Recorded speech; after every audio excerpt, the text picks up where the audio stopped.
হাইকোর্টের নির্দেশে মাধ্যমিক পরীক্ষা দিল দুই ছাত্রী, গাফিলতির অভিযোগ। কারণ যদি বলা হয় তাহলে বিদ্যালয়ের এবং বোর্ড উভয়ের একটা গাফিলতি বা মিসআন্ডারস্ট্যান্ডিং এর কারণে মাধ্যমিক পরীক্ষার অ্যাডমিট না পেয়ে মধ্যশিক্ষা পর্ষদে দৌড়দৌড়ি করে হতাশ অভিভাবকেরা আদালতে দ্বারস্থ হয়েছিল। অবশেষে আদালতের নির্দেশেই পরীক্ষা দিল দুই ছাত্রী।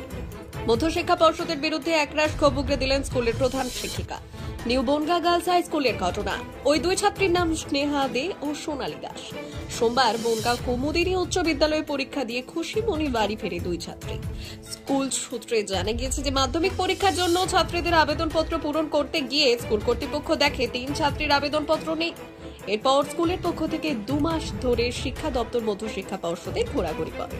এরপর স্কুলের পক্ষ থেকে বারবার মধ্যশিক্ষা পর্ষদে যোগাযোগ করে এবং কোনো ফল না হওয়ায় অবশেষে তারা ছাত্রীদের অভিভাবকদের জানায়। ফের ওই দুই ছাত্রীর পরিবারের পক্ষ থেকে শিক্ষা পর্ষদে যোগাযোগ করা হয়। জানানো হয় বনগাঁ পৌরসভার চেয়ারম্যান গোপাল শেঠকে। গোপাল বাবুর মাধ্যমে অভিভাবক ও স্কুলের পক্ষ থেকে যোগাযোগ করা হয় শিক্ষা দপ্তরে। স্কুল দপ্তর থেকে পর্ষদকে বলার পরেও সমস্যা না মেটায় তারা হাইকোর্টের দ্বারস্থ হয়েছিলেন। আদালতের পক্ষ থেকে 7 ফেব্রুয়ারি রায় দেওয়া হয় তাদের পরীক্ষার ব্যবস্থা করা। আমাদের 3 জন স্টুডেন্টের মধ্যে 2 জন পরীক্ষা দিতে পারছে না, 1 জন পরীক্ষা দিতে পারছে না। মূল কারণ যদি বলা হয় তাহলে বিদ্যালয়ের এবং বোর্ড উভয়ের একটা গাফিলতি বা মিসআন্ডারস্ট্যান্ডিং এর কারণে আমরা যখন ওদের পরীক্ষার জন্য এনরোল করতে যাই, ফর্ম ফিল আপ করতে যাই, দেখি 3 জন মেয়ের আমাদের ফর্ম আসেনি আর একটি মেয়ের 2টি ফর্ম এসছে।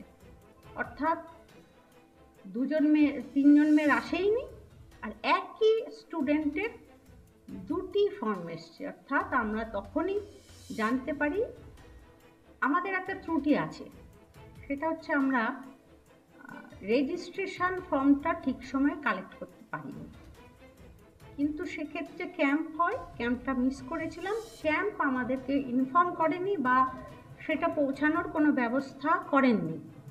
এখানে একটা গ্যাপ হয়ে যায়। তার একটা বড় কারণ নিউ বনগাঁ গার্লস হাই স্কুলের অফিস স্ট্যাটাস যদি বলেন সেটা নেই। আমাদের সুদীর্ঘদিন ধরে কোনো গ্রুপ ডি বা গ্রুপ সি স্টাফ নেই। ছাত্রী সোনালী দাসের বাবা সঞ্জয় দাস বললেন, মেয়ে রেজিস্ট্রেশন করা ছিল। স্কুল থেকে যখন বলে তাদের অ্যাডমিট কার্ড আসেনি, এরপর মধ্যশিক্ষা পর্ষদ শিক্ষা দপ্তরে অনেক ঘোরাঘুরি করে কোনো সুরাহা না মেলায় আদালতে দ্বারস্থ হয়েছিলাম। স্কুলের ও বনগাঁর পৌর প্রধানের পক্ষ থেকেও সহযোগিতা করা হয়েছিল। আমরা গরিব মানুষ, মেয়েদের 1 বছর পিছিয়ে যাওয়া মানে আমাদের অনেক সমস্যা। যারা সহযোগিতা করেছে তাদের প্রত্যেককে ধন্যবাদ জানালেন তিনি। হয়েছিল অ্যাডমিট কার্ডটা পাচ্ছিল না। এবার অ্যাডমিট কার্ডটা আমাদের স্কুল থেকে জানিয়েছিল যে অ্যাডমিট কার্ড তোমাদের দেওয়া হবে। আমাদের ওখানে চেষ্টা চালাচ্ছি। 30 তারিখ পর্যন্ত আমাদের লাস্টটা ডেট দিয়েছিল আর কি, 30 তারিখের মধ্যে তোমরা খবর পাবা। 30 তারিখ পর্যন্ত দেখলাম। 30 তারিখ থেকে স্কুল দিদিমণিরা বলছে আমরা চেষ্টা করেছি অনেক, আমরা পাচ্ছি না। ঠিক আছে, এবার তোমরা যেটা ভালো বোঝো সেটা করো। এবার স্কুলের দিদিমণিরা থেকে আমাদের মাননীয় চেয়ারম্যান থেকে আমরা অনেক চেষ্টা করেছি চেয়ারম্যান যে এরা যেন পরীক্ষা দিতে পারে। ঠিক আছে, লাস্টে আমরা হাইকোর্টের দায়িত্ব নিই। ঠিক আছে, এবার হাইকোর্টে গিয়ে আমরা হাইকোর্টে কেস করি। হাইকোর্ট থেকে আমরা কেসে জিতে যাই। সহযোগিতা করছিল না বোর্ড থেকে। লাস্ট পর্যন্ত আমাদের স্কুলের দিদিমণিরা থেকে আমাদের চেয়ারম্যান থেকে ওনারা বহুত সহযোগিতা করেছে। করার পরে আজকে আমাদের মেয়েরা স্কুলে পরীক্ষা দিতে পারছে।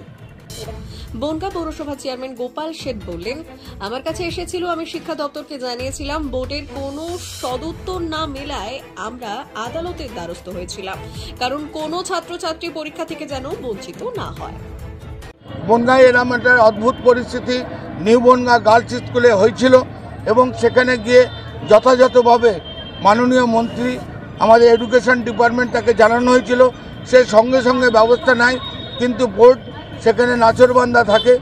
বোর্ড বলে যে আমরা করতে পারবো না। তখন আমরা সেই গার্জিয়ান এবং স্কুলের হেডমিস্ট্রেস এবং তাদের দিদিমণিদের সঙ্গে আলোচনার ভিত্তিতে আমরা হাইকোর্টে পাঠিয়ে তাদেরকে পরীক্ষা দেওয়ার জন্য অর্ডার বের করে তারা আজকে পরীক্ষা দিচ্ছে। এটা মমতা বন্দ্যোপাধ্যায়ের জয়।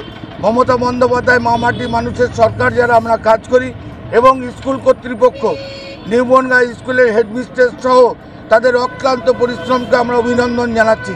কোনো বাচ্চাই যেন আগামী দিনে বোর্ডের এই বোর্ডের এই ভুল সিদ্ধান্তে রিজেকশন করে দেওয়ার সিদ্ধান্ত থেকে সরে গিয়ে রেকটিফিকেশনের সিদ্ধান্তে এসে প্রত্যেকটা বাচ্চাকে ব্যবস্থা করুক, যেটা বাংলার মুখ্যমন্ত্রী মমতা বন্দ্যোপাধ্যায়